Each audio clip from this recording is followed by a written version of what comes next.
بسم اللہ الرحمن الرحیم۔ آج تنظیم علماء اسلام نے آپ حضرات کو اس لیے بلایا ہے کہ الہ آباد ہائی کورٹ کے جو بیچ میں جو عربی فارسی مدرسہ بورڈ کے خلاف مدارس اسلامیہ کے خلاف فیصلہ کیا ہے وہ ہماری نظر میں ایک بنیادی طور پہ اقلیتوں کے خلاف فیصلہ کہا جا سکتا ہے۔ مدرسہ بورڈ جب 2004 میں بنا تھا تب سے وہ اب تک کام کر رہا ہے، اور اب اس کو یہ اکثر غیر قانونی قرار دے دینا، اس کا مطلب یوپی کے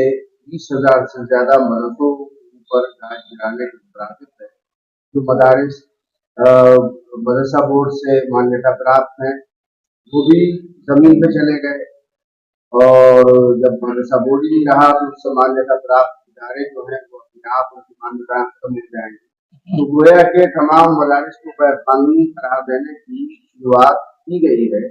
اور ہمیں افسوس یہ ہے کہ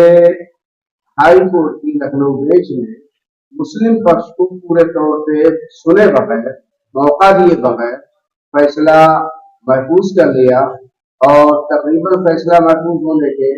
40-45 دن کے بعد اچانک یہ چناؤ آنے کے بعد بم پھوڑ دیا گیا کہ اس کو اعلان کر دیا گیا۔ تو ہمارا ماننا اس سلسلے میں یہ ہے کہ کہیں نہ کہیں اس سے اقلیتوں پہ دباؤ بنانے کے لیے، اقلیتوں کو بلیک میل کرنے کے لیے کوئی فائدہ کچھ لوگ ضرور اٹھائیں گے، جس کے لیے ہم قدم تیار نہیں ہیں۔ اور مدارس اسلامیہ جو دین کے قلعے بھی ہیں اور طلباء کی کافی حد تک مفت ضرورت پوری کرتے ہیں، حکومت کا ساتھ دے کر 4% کم از کم طلباء کو کھانا، کپڑے، کتابیں، رہائش فراہم کرتے ہیں، تعلیم بھی دیتے ہیں، تو حکومت کو مشکور ہونا چاہیے، شکر گزار ہونا چاہیے، نہ کہ اتنا بڑا ظلم کرا دیا گیا کہ ان کی بنیادی ہی رہ گئی ہے۔ تو اب یہ طلباء کہاں جائیں گے، مدارس اسلامیہ کہاں جائیں گے، جو مانیتائیں تو کیا ہوگا، یہ تمام سوالات ہیں۔ بہرحال دوسری بات، حکومت اتر پردیش اس کی مجرم ہے، اس کو چاہیے تھا کہ اتنی بڑی تعداد تباہ ہو رہی ہے وہ سپریم کورٹ جاتی، اسے پلہ جھاڑ دیا کہ ہم آگے کورٹ میں نہیں جائیں گے۔ اس لیے ہم سمجھتے ہیں کہ حکومت اتر پردیش کی ملی بھگت کے ذریعے یہ مسلمانوں کی دھارمک آزادی چھوڑی، آپ لینگویج کی آزادی کو ختم کیا۔ اس سلسلے میں ہم نے آپ کو بلایا ہے۔ آپ کا کوئی سوال ہے؟ تو حضرت الہ آباد ہائی کورٹ کی بینچ نے یہ جو فیصلہ دیا ہے، یہ جو ڈونیشن لیتے ہیں مدرسے، ڈونیشن پہ چلتے ہیں، امداد یافتہ مدرسے ہیں، یہ انہی کے لیے یا سبھی کے لیے قانون؟ میں نے عرض کیا کہ مدرسہ عربی فارسی مدرسہ بورڈ ہی کو غیر قانونی قرار دیتی ہے،